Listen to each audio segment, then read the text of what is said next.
Sí. Buenos días. Invitamos a la comunidad UPB a incorporarse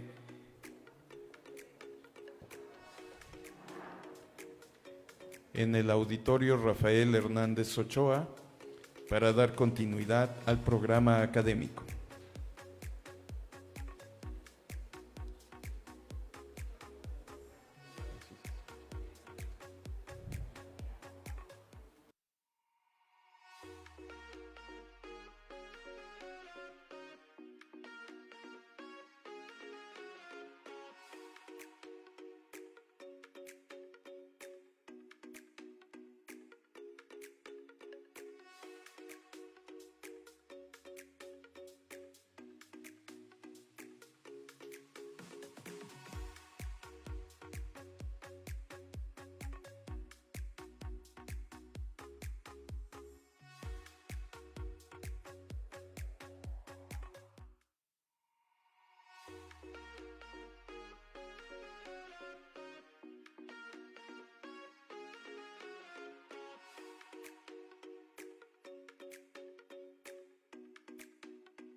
Segunda llamada. Invitamos a toda la comunidad UPB a que se incorpore en el auditorio Rafael Hernández Ochoa.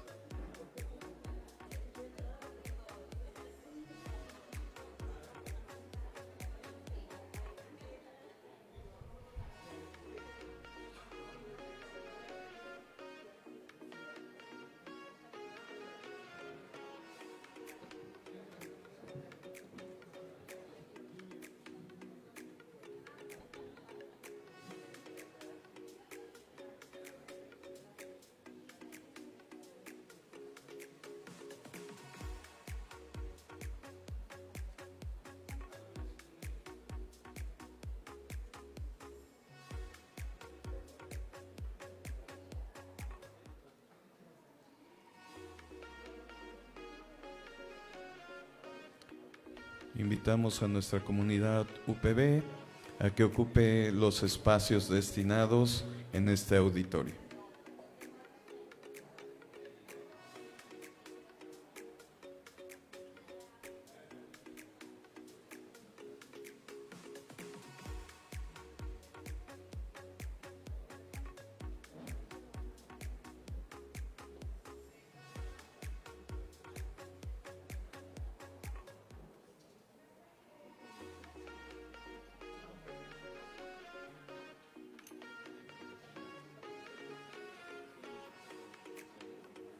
No, cada vez que...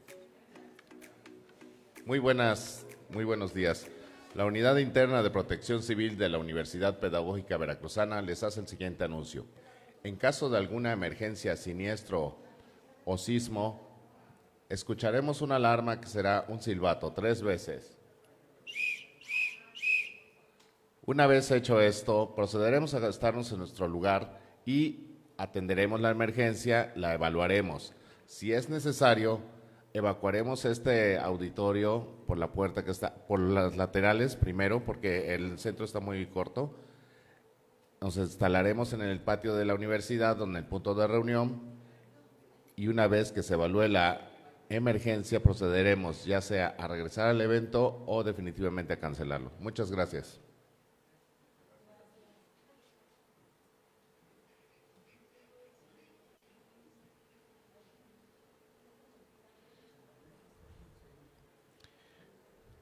Les damos la bienvenida a la presentación del libro Historia Mexicana en el Bachillerato, deslizamiento de otras narrativas para fomentar su comprensión, análisis y discusión dentro del marco de los festejos del 44 aniversario de la Universidad Pedagógica Veracruzana. Muchas gracias a todos ustedes por acompañarnos.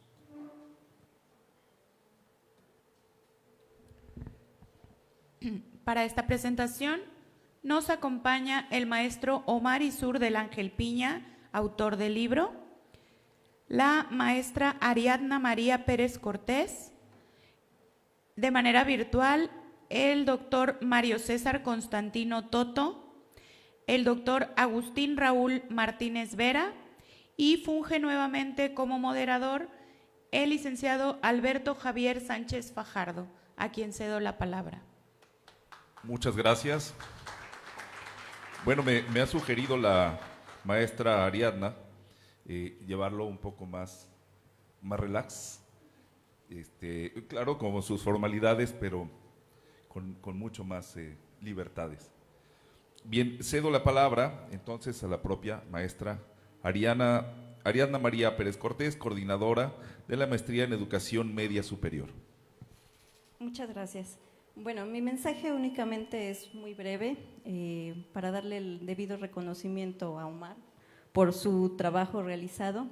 Este libro que se presenta el día de hoy es producto de la maestría en Educación Media Superior, es el documento con el que Omar obtuvo el grado correspondiente de la mano de su tutor, el doctor Jesús Aguilar Neri, quien por motivos de agenda no le fue posible venir. Él se encuentra en la Ciudad de México, docente e investigador en la Ciudad de México, en la UNAM, en el ISUE, pero reconocer su esfuerzo realizado, el reconocer que en las maestrías de la universidad tenemos egresados muy valiosos, como es el caso de él, y también mencionar que pues para eso son las maestrías, ¿no? También para tener productos como lo es su libro, un documento de calidad, un documento que propiamente será como tal una publicación impresa y digital con el debido registro.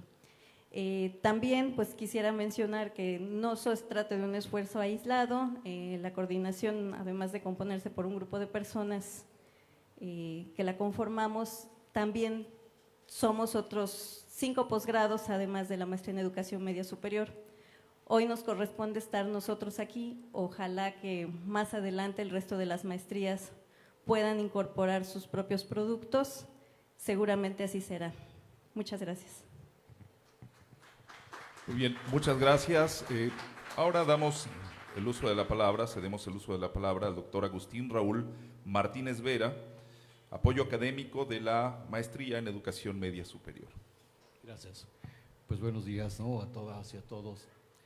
Pues en primer lugar es un gusto poder tener la oportunidad de participar en estos eventos y actividades que se realizan en torno al aniversario número 44 de la Universidad Pedagógica Veracruzana, una institución pues muy ligada con mi persona. Yo me integro a ella desde el año 1994 en el pues muy apreciado Centro Regional de la Ciudad y Puerto de Veracruz. Pues saludo y felicito de inicio también a Omar Piña, ¿no? Y agradezco la ocasión de poder comentar, hacer algunas consideraciones acerca del ensayo académico y que constituirá también, por supuesto, una obra que pasa a formar parte del fondo editorial de esta misma universidad. Agradezco también la confianza de la maestra Ariadna Pérez Cortés, coordinadora de la Maestría de Educación Media Superior, MEMS, programa educativo que, como dijo ya ella, ¿no? El autor del documento en cuestión es un destacado egresado. Quiero decir que este trabajo me resulta muy próximo, me resulta muy familiar por varias razones, ¿no? La más inmediata es que, pues bueno, yo tuve la oportunidad de conocer como estudiante al autor del texto en las aulas de la Facultad de Historia de la Universidad Veracruzana ya hace muchos años, ¿no? y de la que sigo siendo docente. Y pues la relación o mi desempeño en la Universidad Veracruzana, en la Facultad de Historia y eventualmente en la Facultad de Filosofía, pues hacen que la reflexión sobre la historiografía o sobre la filosofía de la historia, pues no me sean del todo ajenas.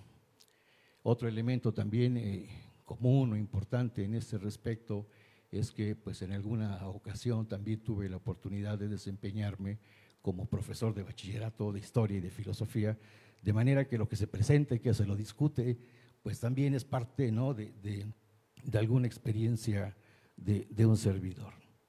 De manera que por estas razones pues celebro la casualidad que me pone en la ocasión, ¿no? de poder hablar públicamente acerca del texto y del texto particularmente, ¿no? del maestro Omar. Antes de pasar propiamente a comentar, ¿no? y a revisar los contenidos del documento, quisiera hablar sobre 3 impresiones fuertes que me dejan la lectura de este documento.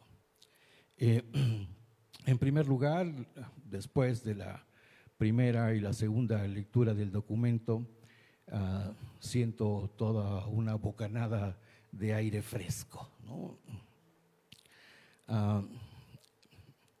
En este territorio, ¿no? en este dominio, en este mundo académico, estamos habituados a ver ensayos a cada momento, a cada rato, ¿no? Muchas veces elaborados, ¿no? con las recetas de los manuales, ¿no? en las camisas forzadas, ¿no? del requisito, ¿no? para titularse o para pasar un curso, etcétera. De manera que encontrarme con el texto de Omar para mí fue de verdad refrescante, muy refrescante. No puede uno menos que reparar, ¿no? en el santo patrono del género del ensayo, ¿no? en Michel de Montaigne, ¿no? y acordarnos de sus consejos, de sus advertencias, ¿no?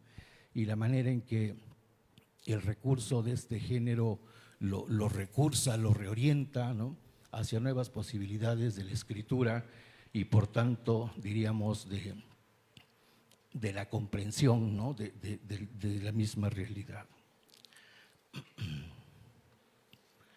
Me parece ver a Montaigne en las rendijas, renglones del texto, ¿no? Pendiente, atento, ¿no? Es importante esta referencia a Michel de Montaigne, en tanto a que empuja, y vale la pena decirlo, a la insistencia a este género, a este ejercicio exploratorio, donde en y mediante la escritura invita a abrazar las sospechas, ¿no? a caminar entre dudas, abrazar, diríamos, desconfianzas, ¿no? y sobre todo a enfrentar o confrontar, diríamos, los macizos de la tradición, de la autoridad, ¿no? de la institución, incluso invitando a desdibujar el sentido común, pero no por ello significa al momento de hacer un ensayo, caminar a ciegas, ¿no? En cierta manera, la virtud del ensayo radica precisamente en la forja de cuestiones y de cuestionamientos que aparecen en la forma de interrogaciones y reargumentaciones. Hay una tradición muy grande respecto a esta riqueza del ensayo que comienza con Montaigne y que permite atravesar, ¿no? Vamos a pensar en el caso de Teodoro Adorno, ¿no? Que hace una aportación pues memorable, ¿no? En su obra que se llama Notas de Literatura, donde dedica un capítulo precisamente intitulado El ensayo como forma. Y podríamos hablar de una lista que a lo mejor no es muy grande, pero sí es muy significativa. La otra impresión que me deja la lectura de este documento es relativa a esa condición frágil y bastante mutable de nuestro autorretrato epistémico. Nuestra habitual y orgullosa seguridad de nuestras certezas olvida con demasiada frecuencia que ningún saber o conocimiento es definitivo. Habría que tener en consideración, ¿no? este dato, que nuestra comprensión de lo que habitualmente denominamos como realidad pende de un complejo hilo generalmente desconocido.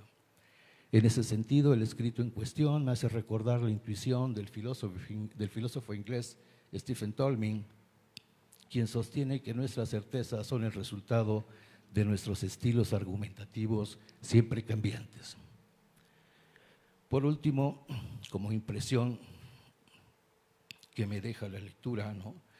Tiene que ver con esa distinción que nos ofrece un historiador y pensador francés que se llama Régis Debray, una distinción entre comunicar y transmitir. Él formula una interesante pregunta que dice, cito, ¿cómo, mediante qué estrategias y bajo qué restricciones se transmite a la humanidad las creencias, valores y doctrinas que va produciendo con el paso de las épocas? Parece una pregunta simple o fácil, pero acarrea una serie de reflexiones que trastocan, ¿no? todo nuestro autorretrato. Y señalo esta impresión porque especialmente el texto de Omar a mí me deja más imágenes, ¿no? más transmisiones que información o comunicaciones, ¿no? De lo que estamos habitualmente acostumbrados.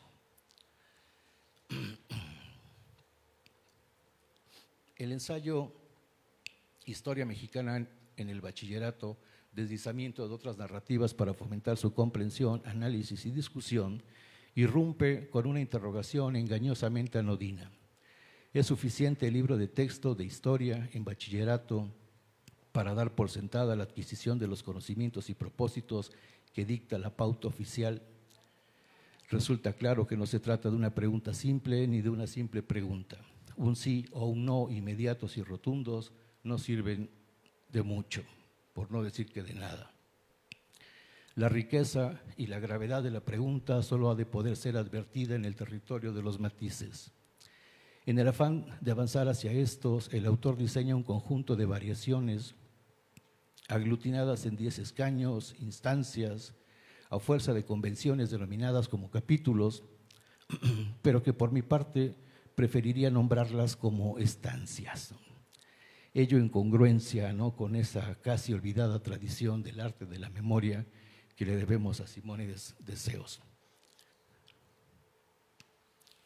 Respecto a la pregunta que se hace el autor acerca de si es suficiente el libro de texto de historia de bachillerato para dar por sentada la adquisición de conocimientos y propósitos que dicta la pauta, sin apuras respuestas, el autor ensaya, configurando pues 10 capítulos o estancias como lugares o imágenes diferenciadas en un mismo edificio al que nos invita a recorrerlo con él, a compartir el trayecto guiado por ese diseño materializado, es decir, escrito, que nos advierta acerca de los matices involucrados y las maneras no de responder a la pregunta, sino de aproximarnos a ella, de hacerla nuestra en el modo particular y enriquecedor en que nos sugiere el autor.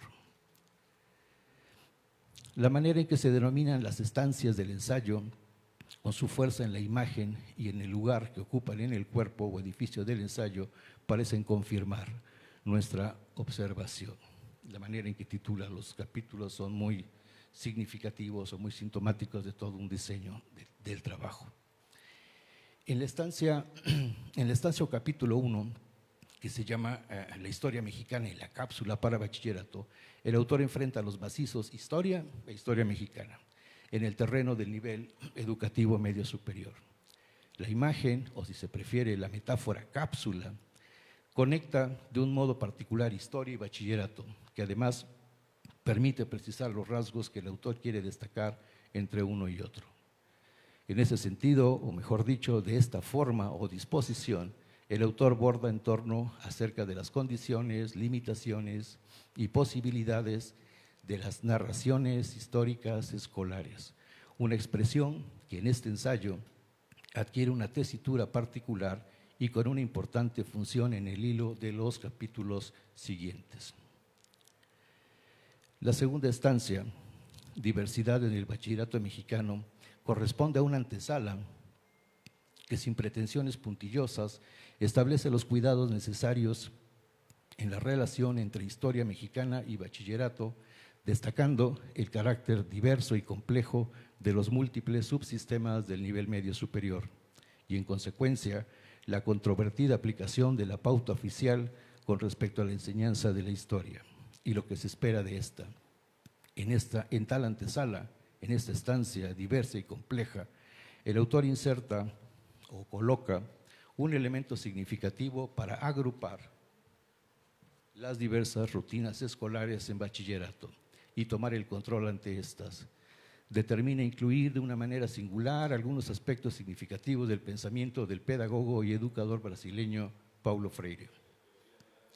Frente al panorama heterogéneo del bachillerato en México, el maestro Omar Izur, inteligentemente, agrega una imagen luminosa ante la penumbra, la importancia del acto educativo, la interacción compleja y a la vez efectiva que, pese a todo, tiene la posibilidad de determinar el rumbo y la consecuencia del proceso educativo. El trabajo en el aula, y pese a los factores de control y dirección, siempre ha de tener la posibilidad de encontrar derroteros creativos que enfrenten sus limitaciones.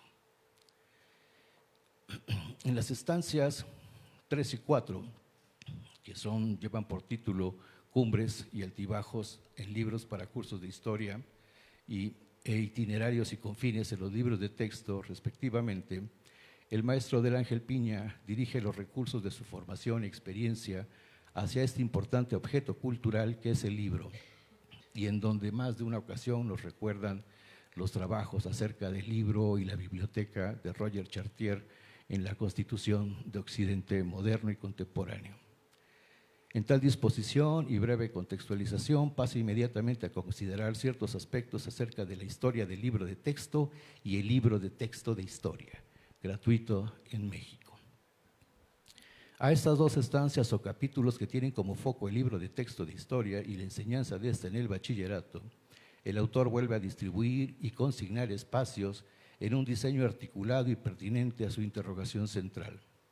De tal manera, se explicitan relaciones significativas que tantean el objeto del libro de texto en el acto de la lectura, de la comprensión, de su acción moralizante, de sus deudas con el diseño curricular, de la problematización acerca del libro como escritura, como discurso, como narrativa, como recurso que cohesiona las comunidades y preserva su perfil cultural y de mentalidad, pero también como recurso que las transforma. En este orden de relaciones, en esta configuración de una malla significativa el caso, o mejor dicho, significativa la cuestión, en el sentido heideggeriano, el maestro Marisur coloca los objetos, las distinciones y las posiciones que habrán de mantenerse en el resto del ensayo que aquí se comenta, no sin antes remachar en torno a las dificultades y limitaciones implicadas en la tarea de enseñar conocimientos históricos a estudiantes de bachillerato en el marco de la pauta oficial y el diseño curricular. De esta manera, dispone de la distinción fundamental que resulta autoral en el documento, la distinción fundamental entre libros de texto y libros escolares, no en una relación excluyente, sino integrada y positiva. Enfatiza el carácter abierto de las variedades discursivas de la historia, evitando los fáciles relativismos extremos y confiando en el rigor de la historiografía y en el bien superior de la comprensión de los conocimientos históricos y la conciencia histórica por la vía de la lectura y la actualización informada que brinde nuevas experiencias de pasado útiles y pertinentes al presente. Estas precisiones son conectadas, a su vez, con su reconocimiento previo al carácter enriquecedor y liberador del acto educativo y la interacción áulica. Con ello, queda despejado el tránsito hacia las siguientes estancias o lugares de la propuesta, es decir, propiamente atendiendo el deslizamiento de otras narrativas para fomentar su comprensión de la historia mexicana en bachillerato, análisis y discusión. En las estancias o capítulos 5 y 6 que llevan por título de la Vulgata Escolar al Canon Historiográfico y Desentrañar Presente, las expresiones historiográficas, constituyen un espacio importante en este edificio ensayístico singular.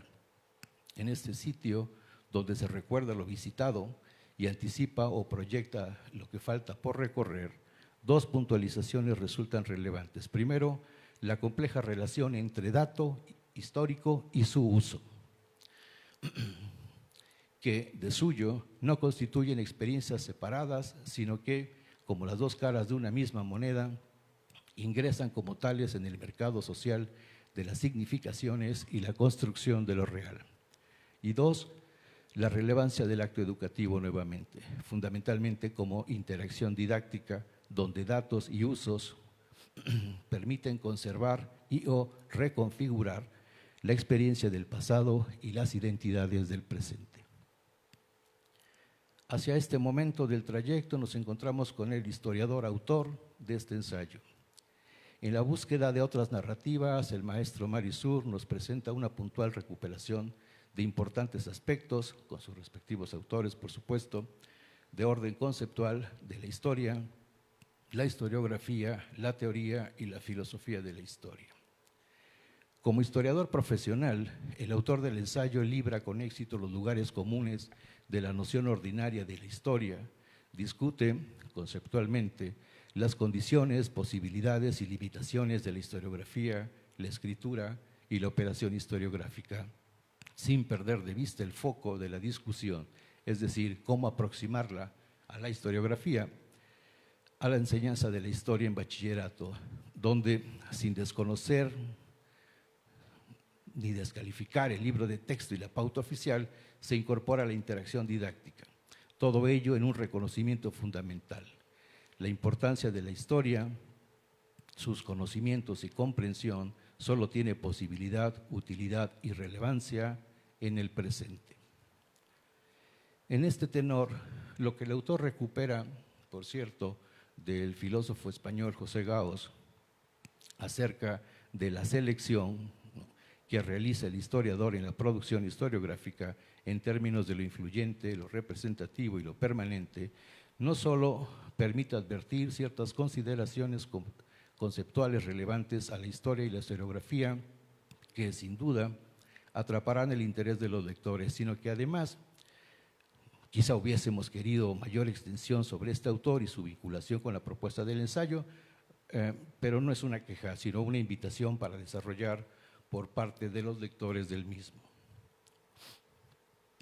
En la estancia o capítulo 7, llamado Saldos y Novedades, del bloque de las unidades de aprendizaje continuo, en ese espacio del recorrido del ensayo, el autor decide presentar dos nuevos objetos o asuntos obligados, a los que habrá de distinguir a fin de mantener la postura y la propuesta.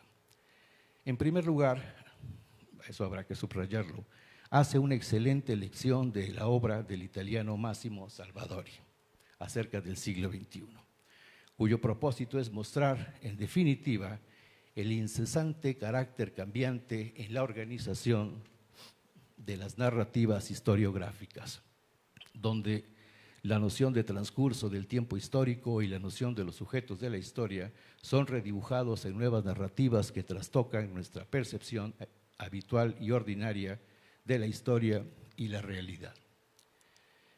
En este punto uno no puede evitar recordar la obra del gran Fernán Braudel, ¿no? El Mediterráneo y el mundo mediterráneo en la época de Felipe II. En segundo lugar, el otro asunto a considerar, claro está, es la emergencia de la llamada nueva escuela mexicana.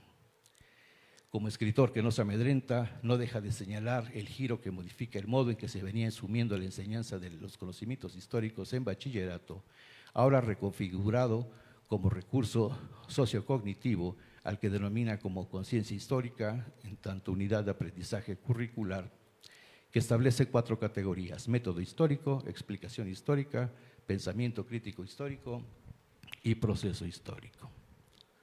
En lugar de oponer juicios a esta nueva orientación curricular o albergar desánimo, además de que tal giro es de implementación reciente, 24-25, el maestro Marisur advierte que las subcategorías que presenta la nueva escuela mexicana en este respecto,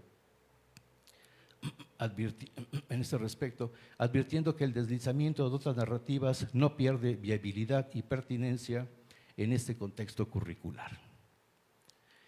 En las estancias 8, 9 y 10, que lleva por título Las divulgaciones como texturas de la historia, frases en cajas de arena, un asomo al lindero historiográfico y coloración que vivifica la novela histórica, nos encontramos con un autor como lector y profesor.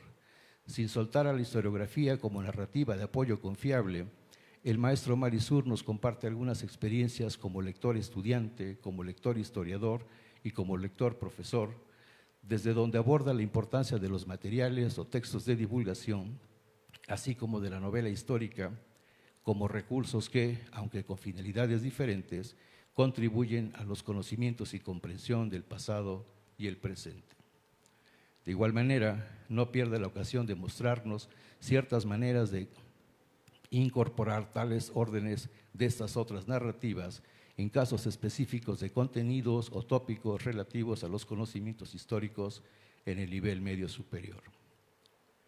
Estas estancias equilibran con agrado y puntual aportación la experiencia, el dominio y la expectativa del autor acerca de la importancia de deslizar estas otras narrativas y la invitación, que nunca decae en el curso del ensayo, de subrayar la importancia crucial de la lectura. Las 10 estancias del ensayo no son capítulos, no meras partes de un documento apurado a recitar los lugares comunes. El ensayo del maestro del Ángel Piña elabora tales estancias como piezas diseñadas para funciones y finalidades específicas, ¿no?, que permiten mostrar un espacio legítimo de discusión donde no se apuran clausuras, sino en efecto mantiene abierto no solo hacia los lectores, sino seguramente abierto también a nuevas reescrituras de su parte. En una lectura detenida del ensayo, las conclusiones del mismo son apenas una formalidad. Las 10 estancias del documento resultan sumamente puntuales y sin duda lo que nos deja la lectura del documento es algo mucho más grande que un simplemente vale la pena.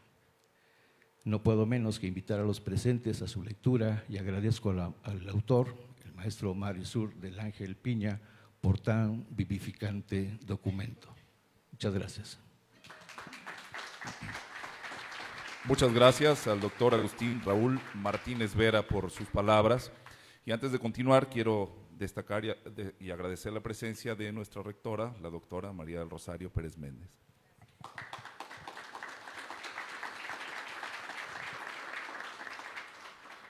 Y a continuación, y gracias a la magia de la tecnología, vamos a contar con la participación del doctor Mario César Constantino Toto, quien es lector y sínodo del maestro Marisur del Ángel Peña.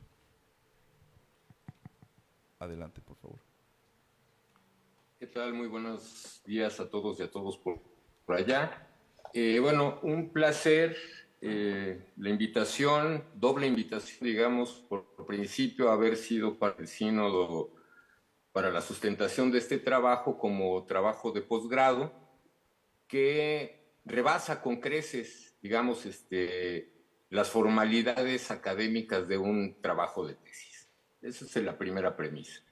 Segunda, celebrar justamente que se pueda dar la transición de un ejercicio de investigación puntual relativo a solventar, digamos, un proceso académico de graduación, se pueda dar el salto a un proceso de divulgación.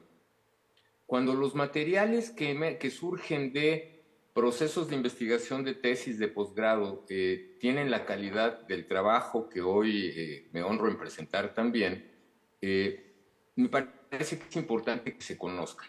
Y celebro en ese sentido el esfuerzo que hace la Universidad Pedagógica Veracruzana para ponerlo a disposición de un público más amplio. Yo, dada la puntualidad y la precisión con la que se hizo la presentación de los contenidos del texto, yo quisiera más bien colocarme en condición de lector infábula. Es decir, ¿qué provoca el acercamiento a un texto que habla en múltiples niveles sobre el tratamiento de la historia y los procesos de transmisión del conocimiento? Lo primero que habría que decir es que cuando me invitaron a ser parte del sínodo, dije Historia Mexicana en el Bachillerato, deslizamiento de otras narrativas para fomentar su comprensión, análisis y discusión. Al leer el título, sí me planteé en un primer momento, dije, bueno, voy a estar frente a un ejercicio de reflexión, ojalá sistemática, que me invite a pensar la historia o la enseñanza de la historia de un modo distinto. Grata sorpresa al ingresar, de sumergirme en el documento y encontrar que esta figura del ensayo permite como construir una especie de obra a muchas voces. Y lo que vamos a encontrar a lo largo de las distintas estaciones que nos presenta el maestro Omar es justamente eso. Es una presentación de cómo el abordaje de la historia tiene múltiples niveles, múltiples sentidos, múltiples complejidades, por supuesto. Una de sus estaciones tiene que ver justamente con el tema de la complejidad de la trama institucional del bachillerato mexicano y las dificultades para hacer algo homogéneo.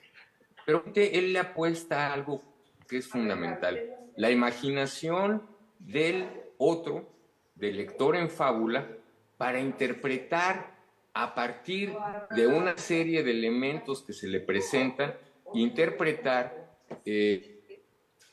su experiencia biográfica, su experiencia del entorno, su experiencia de estar situado en el mundo, en un espacio geográfico delimitado, en este caso, la nación. ¿Qué vamos a encontrar en este libro? Además de una escritura ágil, una escritura didáctica, un juego de pistas sherlockianas que nos lleva por distintos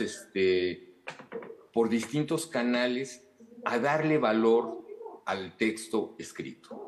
Pero no el texto escrito ese que conocemos, que hemos vivido o padecido en algún momento, quienes nos dedicamos a las ciencias sociales y a las ciencias humanas, no es ese texto escrito árido, desgastante, sino es más bien una invitación a poner la imaginación de nuestro lado.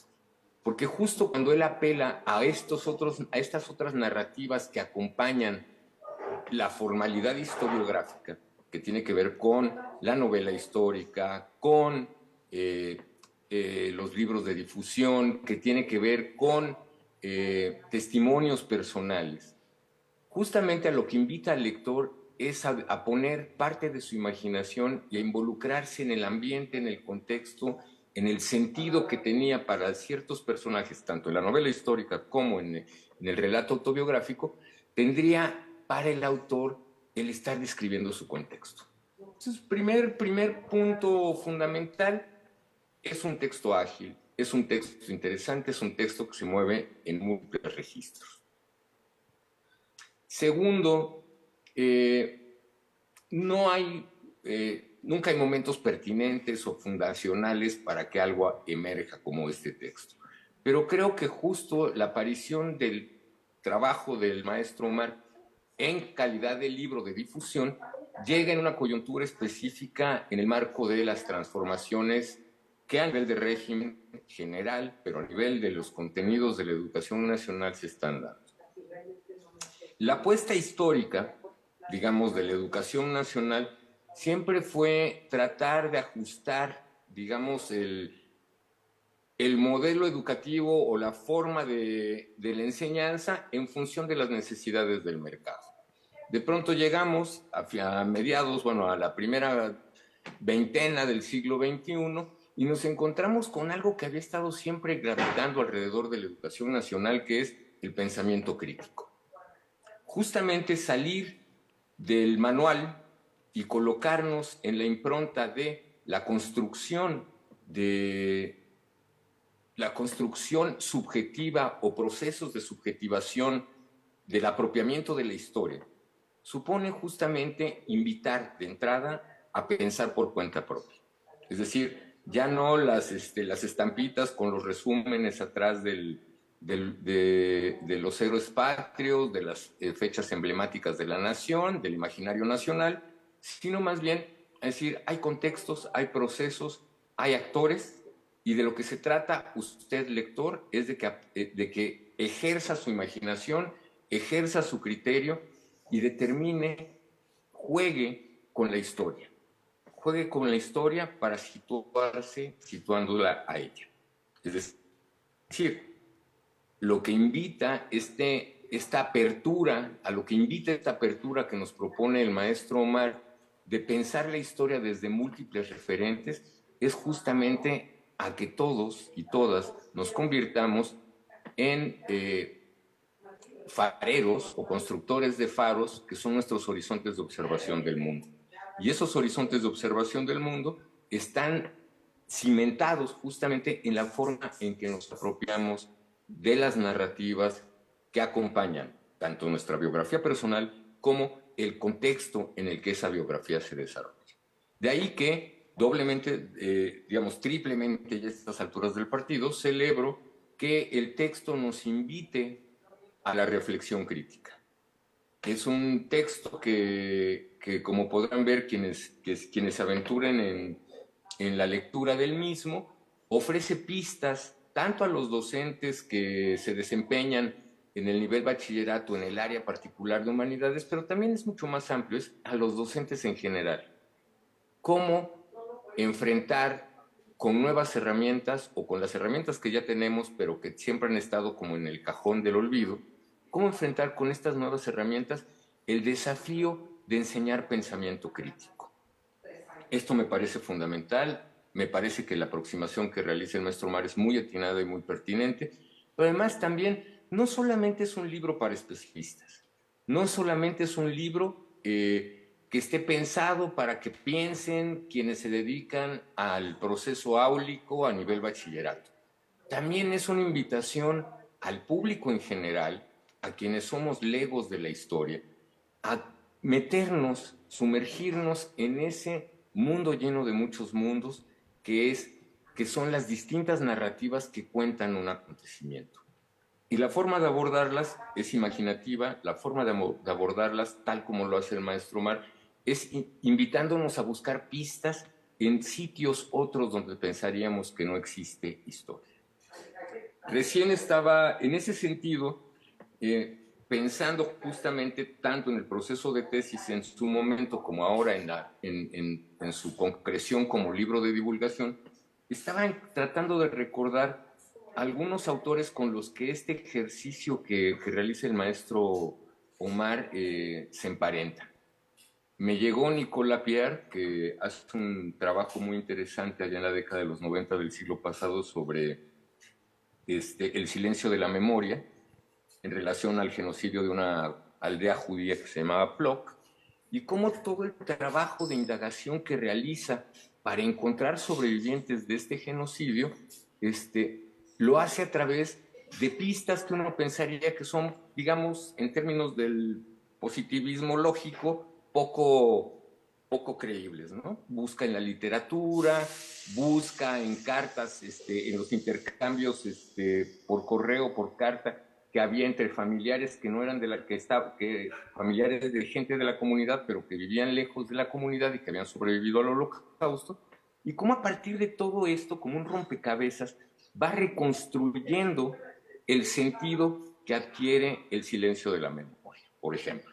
Esta es una de las referencias. La otra, por ejemplo, también me venía a la mente el trabajo de Jean-Michel Chaumont sobre cómo contar la historia de algo que es incontable, digamos, un poco en el sentido que Derrida apuntaba hace ya cerca de 20 años de qué se puede perdonar lo imperdonable, decía él cuando hablaba del siglo de la lógica del perdón, y decía, pero también lo único que se puede contar es lo incontable. Y para contar lo incontable no podemos sino apelar no solo a las razones, sino también a las pasiones. Y justamente la estrategia narrativa que nos presenta el ensayo del maestro Omar nos conduce a pensar no solo en las razones de la historia, sino también en las pasiones que subyacen a ella.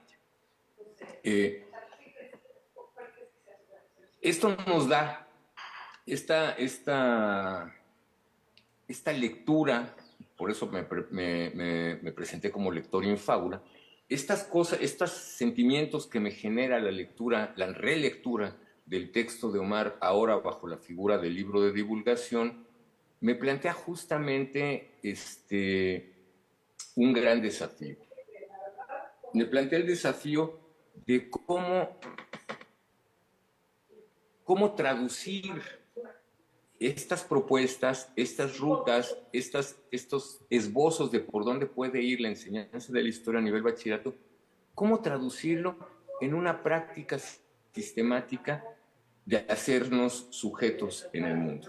Y lo pienso en términos de que la historia, que estuvo muy abandonada a lo largo de varias décadas en nuestro país, la enseñanza de la historia y la historia estuvieron abandonadas. Bueno, ahora, ¿cómo invitar a esos nuevos lectores que muchas veces vienen desprovistos de herramientas básicas para incluso sumergirse en los manuales de historia o en los libros de texto con su síntesis?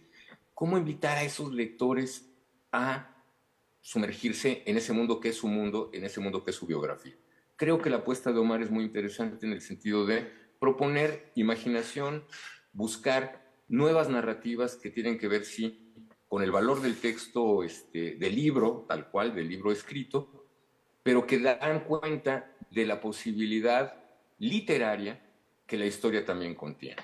Y creo que a veces el acercamiento a las narrativas más rudas, más contundentes de nuestras historias, de la historia patria, de la historia planetaria, de la historia regional, tiene que ver con acercarnos de una forma poética o literaria. Y creo que es un texto que consigue justamente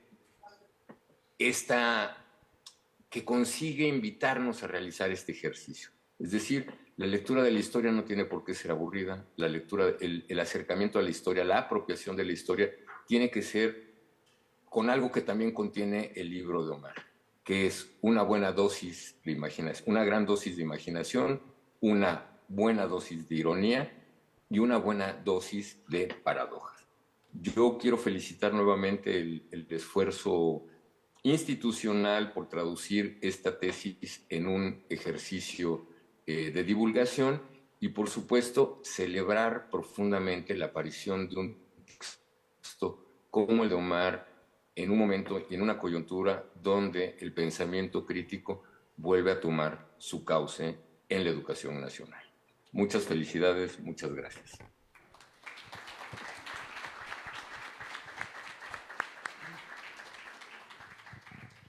Esta fue la intervención del doctor Mario César Constantino Toto. Y ahora vamos a ceder el micrófono al autor, maestro Omar Isur Ángel Piña. Gracias. Puse reloj para medirme yo solito. Muchísimas gracias, buenos días, todavía me ayudó la dioptría. Muchísimas gracias, buenos días por su compañía. Quisiera abrir esta intervención con un mantra que me va a acompañar durante los 10 minutos, lo prometo. Un mantra. Si el dato es cierto, no siempre dice la verdad. Dato cierto no tiene por qué ser absolutamente verdadero. Ese es el mantra con el que me voy a acompañar y espero que me dé fortuna para iluminar el camino de todas las ideas que han surgido. Muchísimas gracias a quienes ya se acercaron a la lectura e hicieron estos comentarios tan enriquecedores. Primero, esto tiene un inicio, tiene una historia. Hace poco más de 2 años tuve la oportunidad, yo estaba mucho menos nervioso de lo que estoy ahora porque era totalmente inseguro, que me fuesen a aceptar como estudiante en la maestría de Educación Media Superior. Me hicieron la entrevista, yo presenté la entrevista y algo así de 50 días después me entero que ya era yo nuevamente alumno después de 20 y tantos años de no pisar formalmente una escuela como alumno donde ya me iban a evaluar, donde iba nuevamente a tener la vida de alumno y no de visitante, como he tenido la fortuna de hacerlo en los últimos 20 años de mi vida, en andar como titiritero en las escuelas y ya ingresar a algo formal y establecido.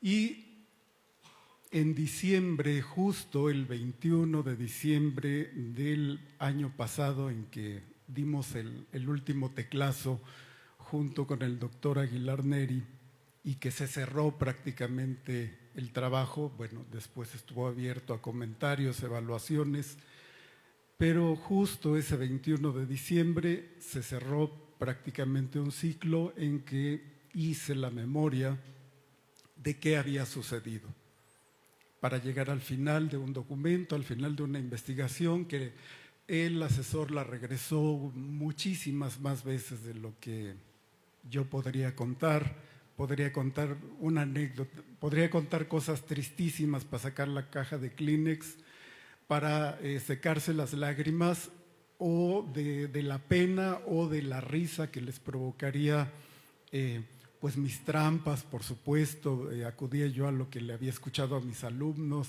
y cuando veía la cara del doctor decía, pues ni él me está creyendo, mejor le digo la verdad. Fue todo un proceso de acompañamiento, pero justamente me di cuenta que todo lo que había cursado me había servido. No aparece en la bibliografía, pero ninguno de los cursos de esta maestría estuvo de más. Y por supuesto, si alguno hubiera faltado, yo lo hubiera echado de menos. El segundo gran rasgo que me hizo sentir una conmoción,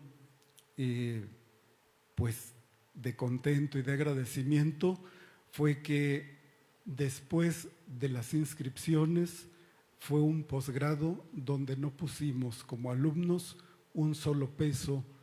Y están, bueno, la actual coordinadora, la primera coordinadora,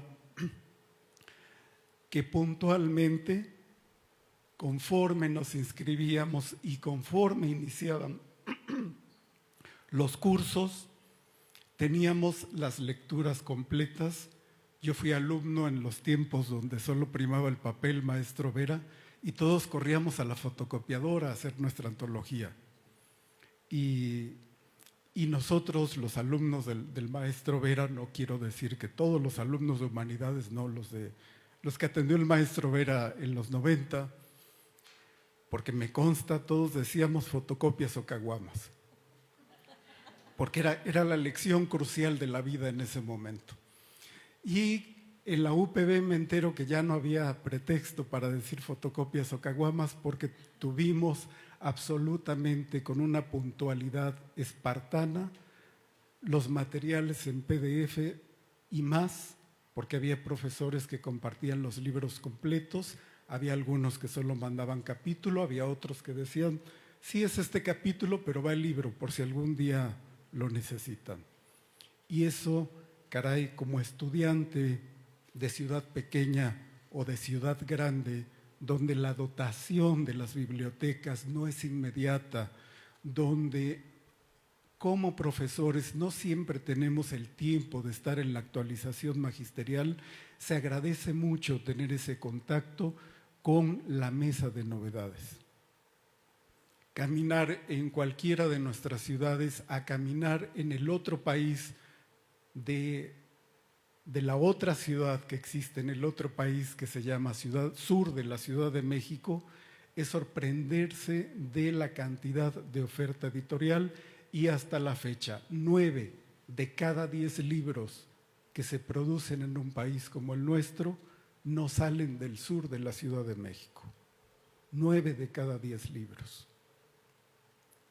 El 10%, pues no lo peleamos el resto del país. Entrar a este mundo de las humanidades digitales, de poder compartir este conocimiento, es sumamente agradable. Pues muchísimas gracias a la universidad por el espacio. Qué bueno y estamos muy contentos, sobre todo el doctor Aguilar Neri y un servidor, de que la universidad aceptó darle al ojo a este trabajo, porque se hizo a la medida, es como un vestido de novia, y en enero empezamos nosotros a planear a qué revista, lo íbamos a tijeretear y esto lo mandamos a tal revista y esto a tal. Y dijimos, pues si es un vestido, no sabemos si es de seda, si tiene perlas, cómo nos quedó. Para nosotros es un vestido de novia y pues le buscamos acomodo. Y muchísimas gracias a la gestión de la coordinación, a la rectoría que pues nos aceptó un texto académico que sabíamos difícilmente iba a tener una vehiculización fuera del mundo académico, porque a nadie más, solo que a profesores, les interesa un tema que se escribió pensando en ellos. Entonces es un zapato a la medida que nos da muchísimo gusto que se haya quedado aquí. Se barajaron otras posibilidades, pero qué bueno que se escribió pensando desde aquí y que aquí se queda el texto, y en ese sentido pues yo me quedo sumamente contento y agradecido. Casi para finalizar, voy a regresar al mantra. El dato puede ser cierto, pero no siempre es verdadero. Si nosotros hacemos el tejido muy rápido para mostrar todo lo que los doctores amablemente explicaron y que de repente pues ya está sonando a teoría y filosofía de la historia, podemos jugar con cualquier dato. Ninguna de nuestras 3 fechas fundacionales, me voy a referir a 3 momentos de la historia mexicana, a 1521, a 1810 y a 1910, ninguno de los 3 datos dicen la verdad sobre esos posibles momentos fundacionales de la historia. Y los 3 los podemos emparentar porque desde la primaria o desde el jardín de niños, desde el jardín, Dios mío, en este país es terrible, y por ahí en algún capítulo bien escrito, o estancia, muchísimas gracias por el término, nos lo han recalcado y es un horror. Yo cuando veo a los niños disfrazados de Miguel Hidalgo, digo, Dios mío, ¿qué les hicieron los niños? O sea, ya desde ahorita, o de Adelitas en noviembre, se ven más bonitos de Catrinas que de Migueles Hidalgos y Juanes Escutias y todas esas cosas terribles del panteón que hizo la patria. Y claro, cuando llegan al bachillerato, nos los han repetido como el inglés, I am, you are, y uno dice, ya otra vez me van a decir lo mismo. No es cierto, por favor. Y eso es lo que nos sucede con los cursos de historia. Y esos 3 momentos fundacionales ni son ciertos, Son fundacionales porque hay que marcar dónde empezamos, dónde nos enamoramos tú y yo, que ahorita acabamos divorciándonos en el juzgado, pero en algún momento nos quisimos y nos gustamos y nos juramos que todo esto iba a ser para siempre. Así es con los momentos fundacionales. 1521. Más, hay quienes dicen que fueron 15,000, hay quienes, historiadores que dicen que fueron 60,000, hay quienes dicen que fueron 200,000 indios. Sitiaron la Ciudad de México, Tenochtitlan, comandada por 200 y tantos soldados españoles, y sometieron a la ciudad más poderosa que estaba sometiendo a todas las demás. No hay imperios porque no hay esa noción, pero a todas las ciudades, y cae la ciudad de Tenochtitlán, cae el... No voy a hacer bromas de la primera T, pero muy previa a la primera. Bueno, como no pertenezco a instituciones, pues puedo hacerlo. Ya cuando me contraten me callo, pero cuando cae Tenochtitlan, pues se acaba algo, pero no en ese momento todos se vuelven católicos y empiezan a hablar español. Incluso hasta la fecha, y en la ponencia de la doctora de la anterior, una de las compañeras decía: llego a una comunidad y no hablan español. 1521 no es una raya tajante donde se acaba una cosa y comienza la otra, pero el dato es cierto. El análisis nos puede llevar y nos lleva hasta hoy en que no es verdadero, en que hay prácticas y hay situaciones, hay creencias y hay imaginarios que se siguen repitiendo. 1810 es lo mismo. No inicia ningún movimiento. Para la nueva historia, la nueva historiografía, 1810 es apenas la primer rebelión que logra sofocar el imperio unos meses después. Realmente la independencia como tal se formalizará hasta 1821, cuando los recuerdos de la rebelión son eso, recuerdos de un cura que acabó con la ciudad más rica en ese momento de la Nueva España, por una multitud que no pudo controlar porque ni siquiera era un ejército, y en 1821 nadie se acordaba realmente de esta cuestión insurgente. Esto lo inventó la República de Juárez cuando ganan el poder. El otro momento, parteaguas, y que se siguen disfrazando a los niños y a los alumnos de prepa se les sigue diciendo lo mismo. 1910, pues tampoco, de entrada esto se celebra a inicios del final del año. Porfirio Díaz va a renunciar hasta abril de 1811, y a partir del 11 hasta el 29, en que Plutarco Elías Calles funda el PNR, se matan todos porque el único que llega es el que logró matar al resto. El que llega a la presidencia es el que logró matar al resto.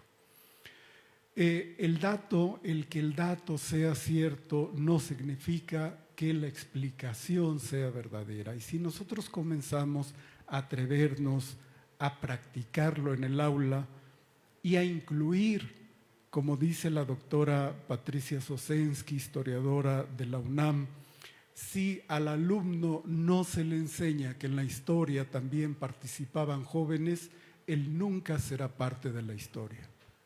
Y seguirá siendo un asunto de militares, de nombres de calles, de nombres de estadios y, lo peor de todo, de estatuas.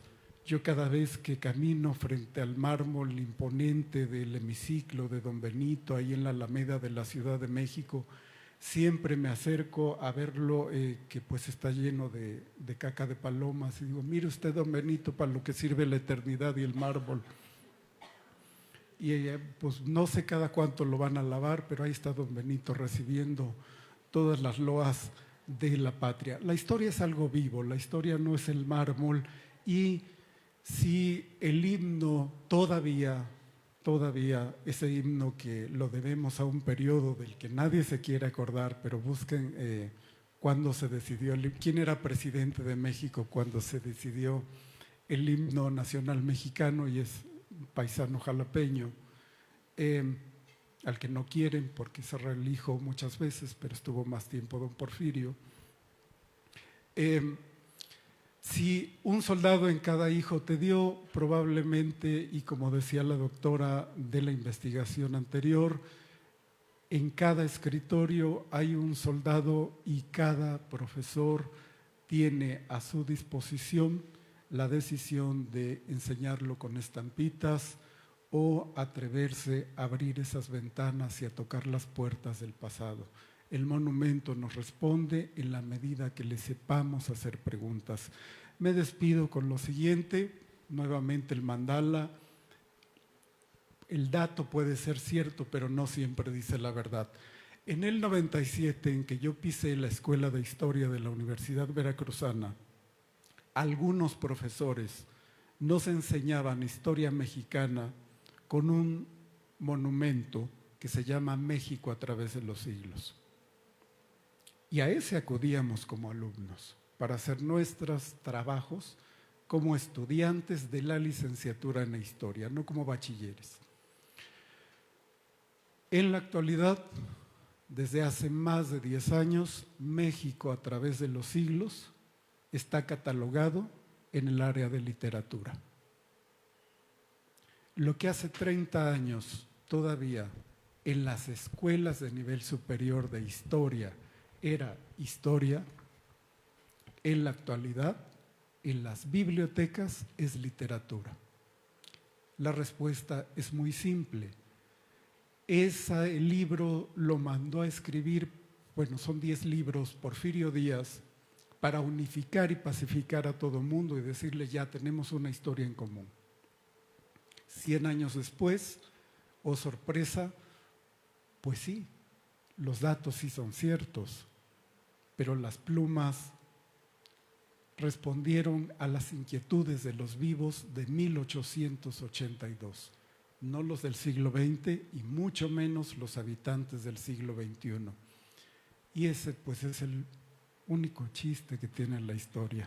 Perdonen que me haya tardado, pero es algo que me apasiona y si no lo digo en la academia, en el tianguis nadie me hace caso. Muchísimas gracias, de verdad. Muchas gracias al maestro Omar Isur Ángel Piña. Ahora cedemos el micrófono a quien guste hacer alguna intervención. Muchas gracias. Bueno, pues primero que nada agradecer a los comentaristas por este recorrido, por la importancia del ensayo como un género puro, ¿no? Por otra parte, al autor del libro, cuando hace alusión a un vestido a la medida, me gusta mucho esa expresión porque no cualquier persona está preparada para acercarse a la construcción de un ensayo, ¿no?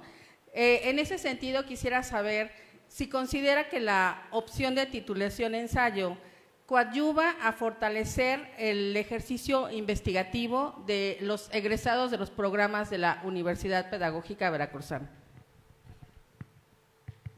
Sí, por supuesto, más que el de autobiografía. Sí, porque es un ensayo, bueno, tuve la oportunidad de trabajar bajo la batuta del doctor Aguilar Neri, sumamente estricto, y es un ensayo académico, no hay invención, hay todo un método, yo sí tuve esa libertad pero cada una de las estancias, los capítulos está construida para un principio y un final. Hay un aparato crítico y hay un método de investigación, por supuesto, sí, sumamente riguroso. Nunca me dejó echar rollo el doctor Neri. O sea, a mí me hubiera encantado y me lo cortaba y me decía, lo vuelves a escribir y ya. Doctor, pero... Y veía su reloj así de... Sí, creo que da oportunidad. Yo el ensayo en la parte pedagógica tuve como compañía y santo patrón a Freire y también por instrucciones del doctor Neri, cualquiera Torón, me decía, ahí está Freire, sigue vigente, pregúntale a él. O sea, lo que te empiece a desquiciar o a no entender de cómo llevar esto al aula, pregúntaselo a él. O sea, lo que él dijo, hasta que alguien no llegue y diga algo que lo borre a él, es válido. Sí, creo que el ensayo permite, es un poco más flexible, pero no es invención, no es creación literaria. A mí me hubiera encantado. Claro, y aunado con el comentario, justo es importante el ejercicio dialógico que se produce al interior del proceso, ¿no? De la conformación de un ensayo, de la recuperación y revisión de literatura especializada acorde a la temática que sea, ¿no? Y principalmente esa conversación íntima con los autores y con el propio pensamiento de quien está consolidando el ensayo. Es un proceso complejo. También como que se ha devaluado, ¿no? Voy a escribir un ensayo, pero no es tarea fácil. Entonces, creo que debo reconocer que la invitación que hacen los comentaristas me invita a leer su obra y seguramente voy a encontrar muchos elementos, no solamente de una disciplina, sino que también es algo multidisciplinario, el construir y conformar un ensayo. Muchas felicidades. Muchas gracias. ¿Alguien gusta tomar la palabra?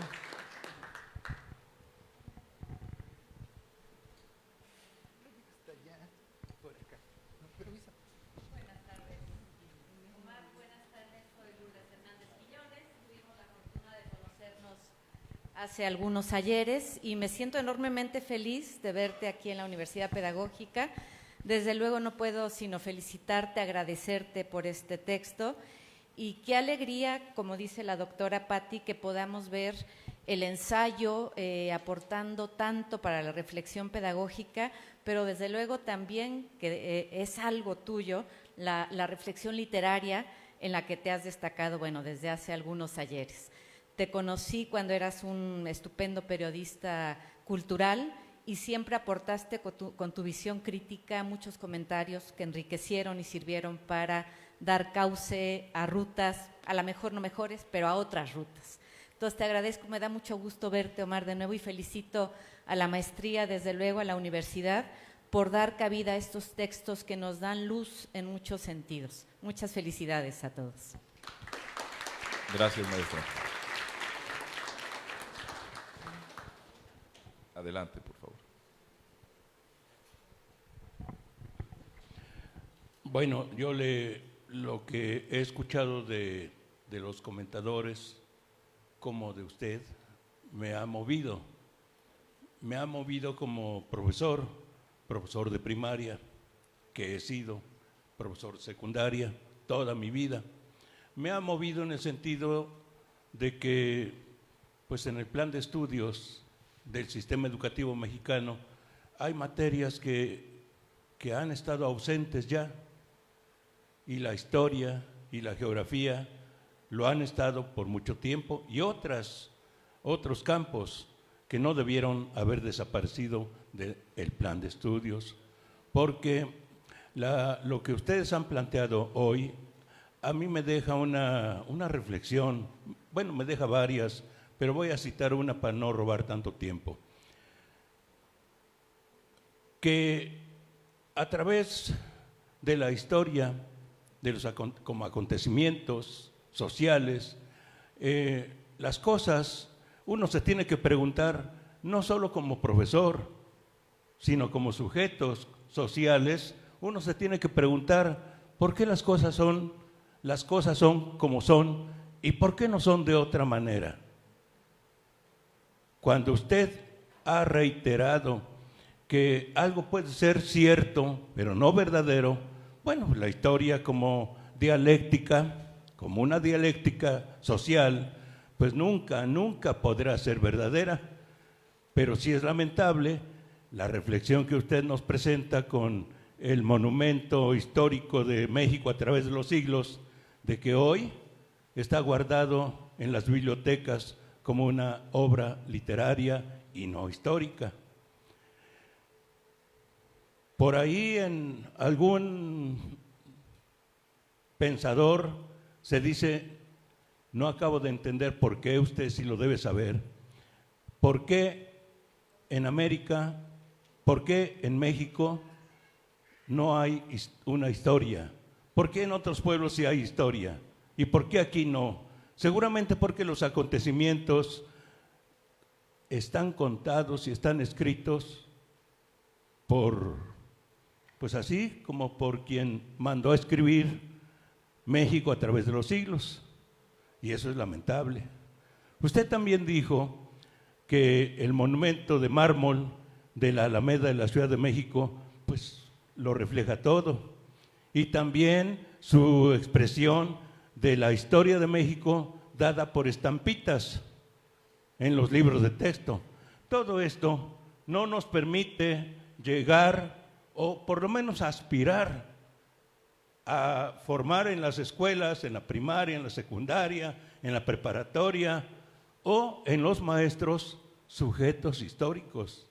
El hombre debería ser un sujeto histórico en todo momento.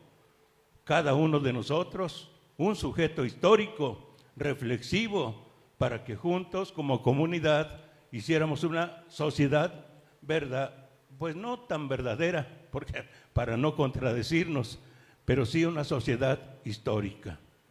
Desafortunadamente, creo que no lo es. Termino preguntándole a usted, ¿qué opinión le merece lo que he podido presentarle? ¿Qué opinión le merece que en el plan de estudios no haya historia? ¿Qué opinión le merece? ¿Usted cree que en la preparatoria, en las preparatorias, formamos sujetos históricos?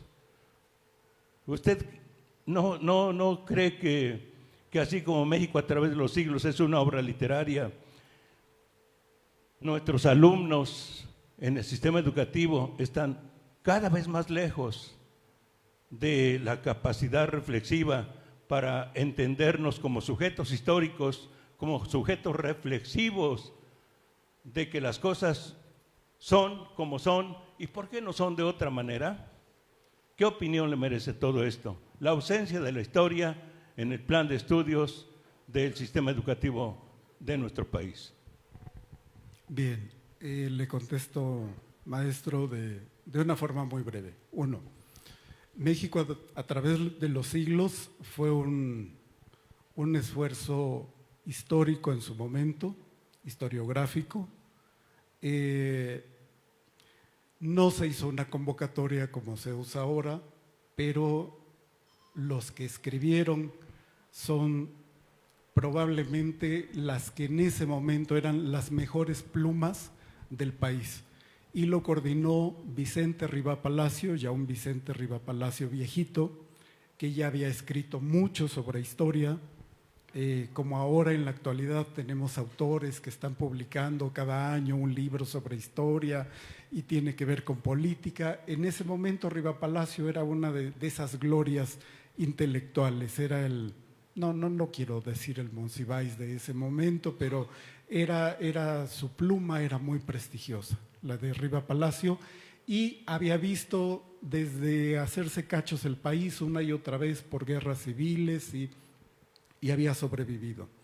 En un tiempo donde la media de edad aproximadamente, la expectativa de vida eran los 30 años.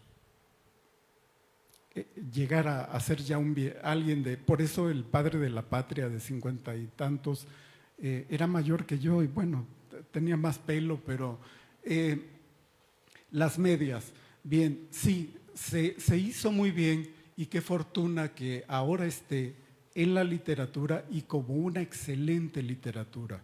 Son unas narraciones increíbles, pero si usted las revisa, hay libros enteros donde no aparecen, a excepción de los que hablan español, no hay más población. Entonces hacía falta crear esa serie de ajustes.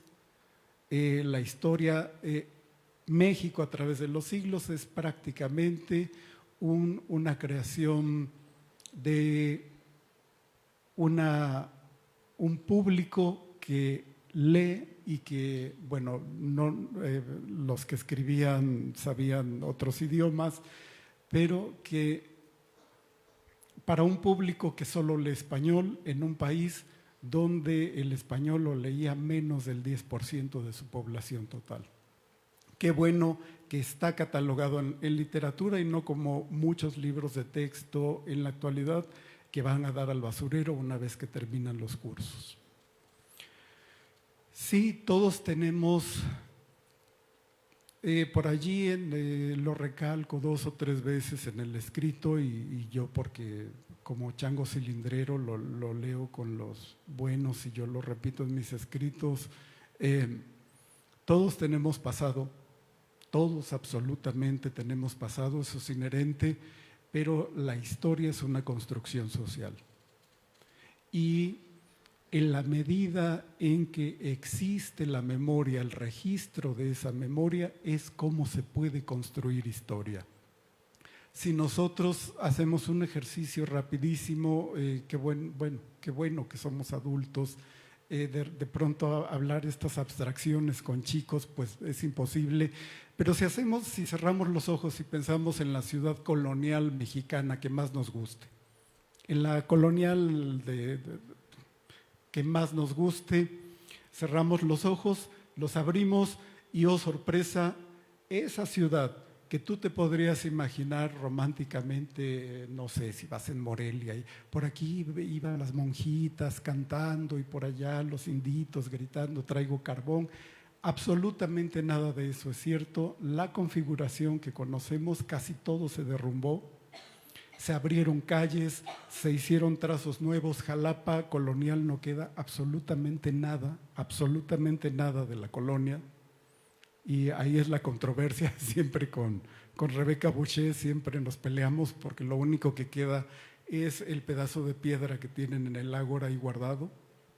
Es lo único que queda de la colonia, de un lugar donde se hicieron ferias. Sí, en todos lados hay, pero en la medida que se preserve, que se cuide esa memoria, se puede historiar en él. Cada presente tiene preguntas distintas.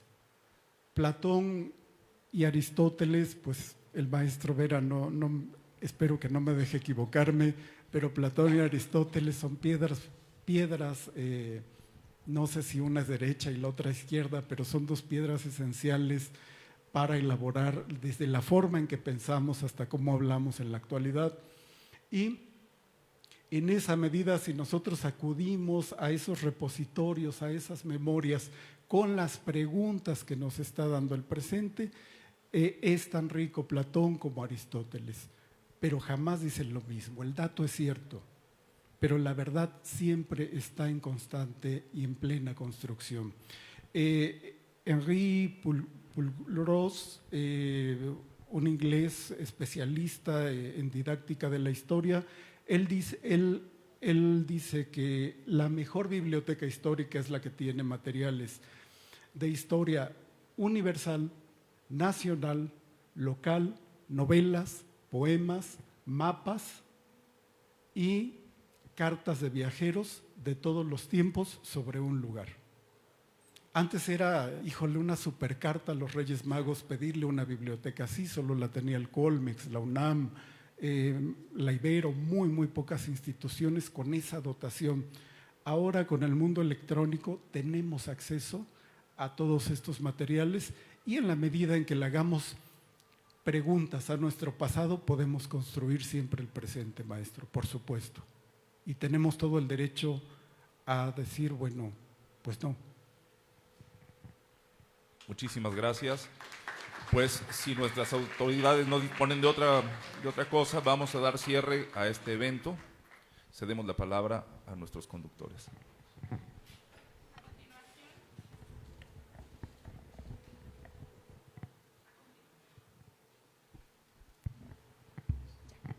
A continuación daremos la bienvenida a la doctora María del Rosario Pérez Méndez, quien hará entrega de reconocimientos y obsequios para nuestros participantes.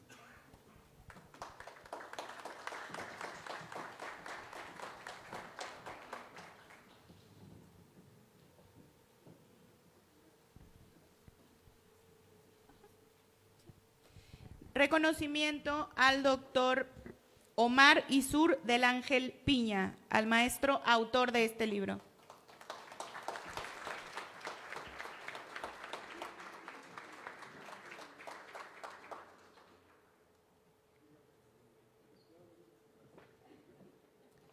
Recibe también reconocimiento el doctor Agustín Raúl Martínez Vera.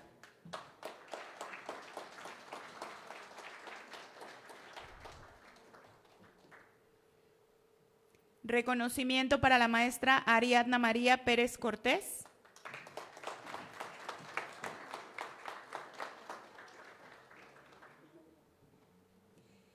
Y para el licenciado Alberto Javier Sánchez Fajardo.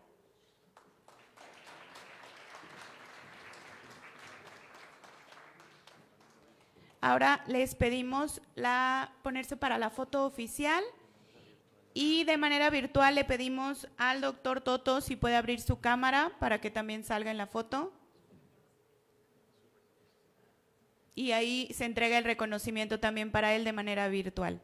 Bueno, ahora sí, la foto.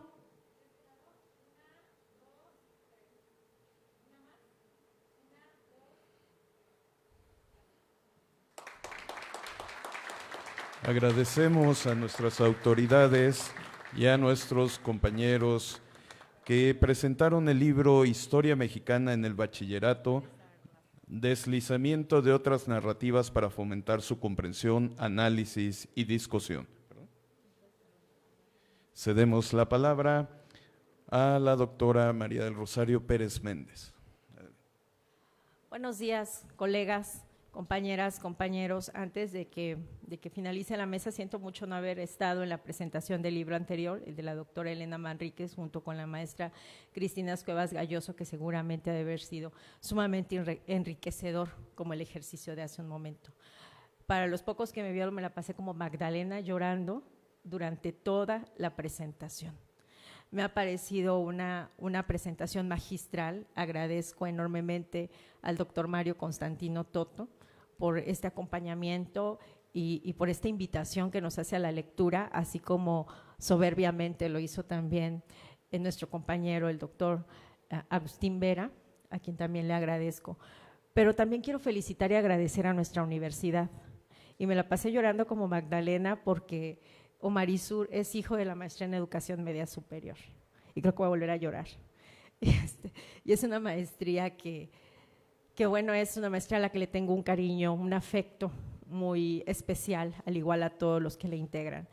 Y no solamente lloraba porque la universidad justamente genera, esta es nuestra universidad. O sea, esta es muestra de lo que nosotros hacemos en la universidad. Y que a lo mejor ahí está, pero no lo vemos o no lo escuchamos. Esta es la suma de muchos esfuerzos. Claro que Omar Isur es un hombre sumamente talentoso, eso es innegable. Vaya, no hay duda alguna de ello. Pero también nuestra universidad me parece que ha puesto y ha abonado justamente a su formación para que lleguemos a este punto de encuentro. Y también me siento muy feliz de la persona que me sucedió justamente como coordinador en la maestría en Educación Media Superior, porque ha hecho un trabajo extraordinario con cada uno de los egresados. Entonces, Ariadna, yo te agradezco este compromiso, este esfuerzo y que nos ayudes también a impulsar estos espacios de nuestros egresados. Ha sido una mesa muy gratificante en todos los aspectos, tanto intelectualmente, académicamente, emocionalmente y como universidad. Entonces, siempre lo sostendré estando y no estando aquí. Larga vida a nuestra universidad.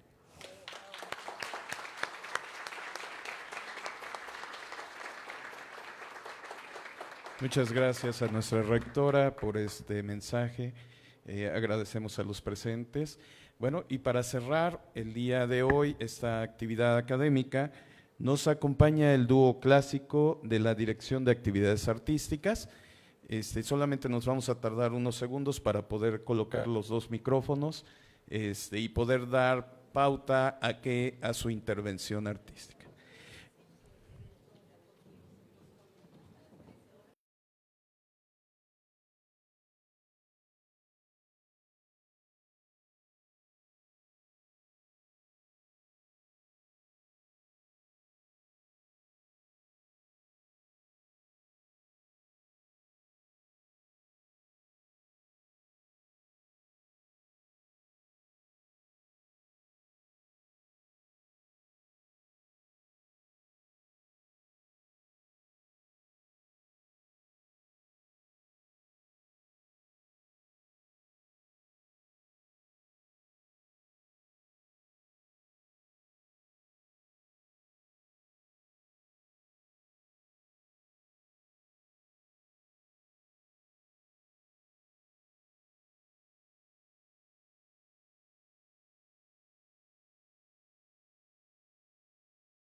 Muchas gracias. Acabamos de tocar un dúo de Fernando Sor, compositor español. Esta música es original para 2 guitarras.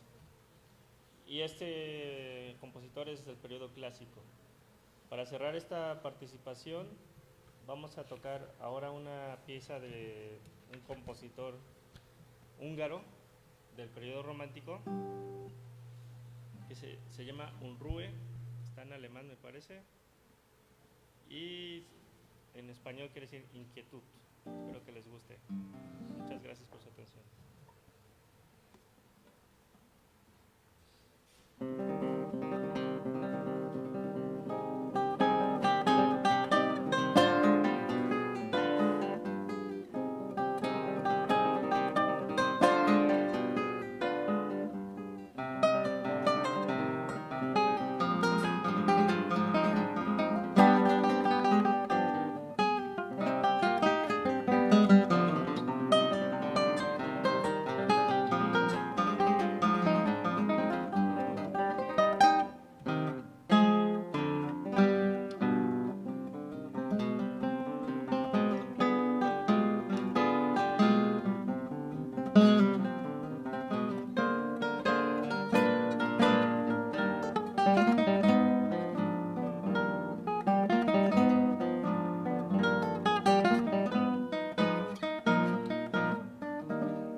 Nuevamente el aplauso a nuestros compañeros del dúo artístico de la Dirección de Actividades Artísticas de la Secretaría de Educación de Veracruz. Le pedimos amablemente a nuestra rectora, por favor, hacer entrega del reconocimiento y obsequios para el maestro Raúl Reyes Hernández y David García Aranda. Los invitamos también a que pasen aquí al frente, por favor, para recibir de manos de la doctora María del Rosario Pérez Méndez, rectora de esta Universidad Pedagógica Veracruzana, su reconocimiento como dúo clásico de la Dirección de Actividades Artísticas.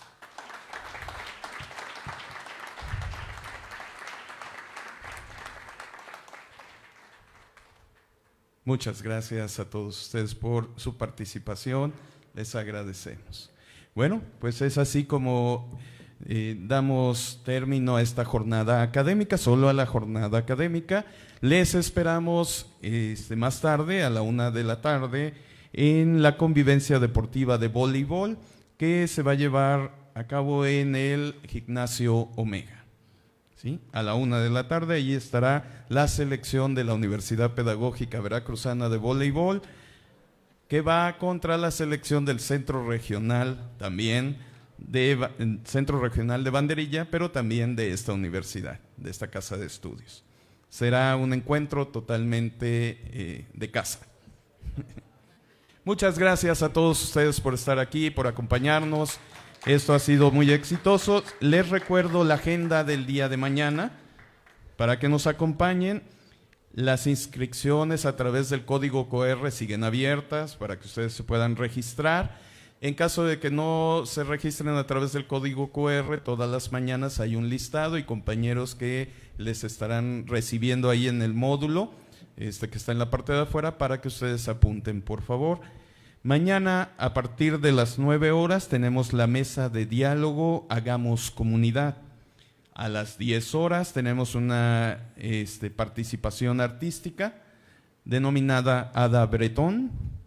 A las 10:30 la conferencia Los retos de la formación inicial docente ante la diversidad lingüística.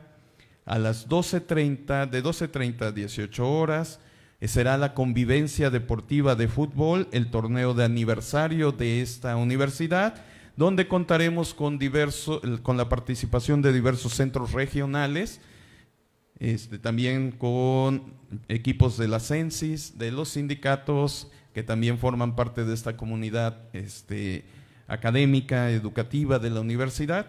Todos participarán en este gran torneo de fútbol. Así que también están cordialmente invitados para que nos acompañen. En estos lugares que son externos a esta casa de estudios, contamos con listas también de registro, porque sabemos que luego existen las inquietudes que por la asistencia y todo eso, no se preocupen, aquellos que se registren en esas listas, ya estará viéndose lo de su justificación, ¿sí? Esto lo damos a conocer para que no tengan ninguna inquietud. Bueno, y a las 5 de la tarde, en este mismo auditorio Rafael Hernández Ochoa, tendremos el taller de codiseño en la educación básica, dirigido por el maestro Richard Alberto Monroy Acosta y el doctor Sadi Arturo Loaiza Escalona. Este está enfocado más hacia los aprendientes de los centros regionales de Banderilla, Coatepec y de Jalapa, pero también es parte de las actividades programadas por nuestra casa de estudios. Tengan muy agradable tarde todos ustedes.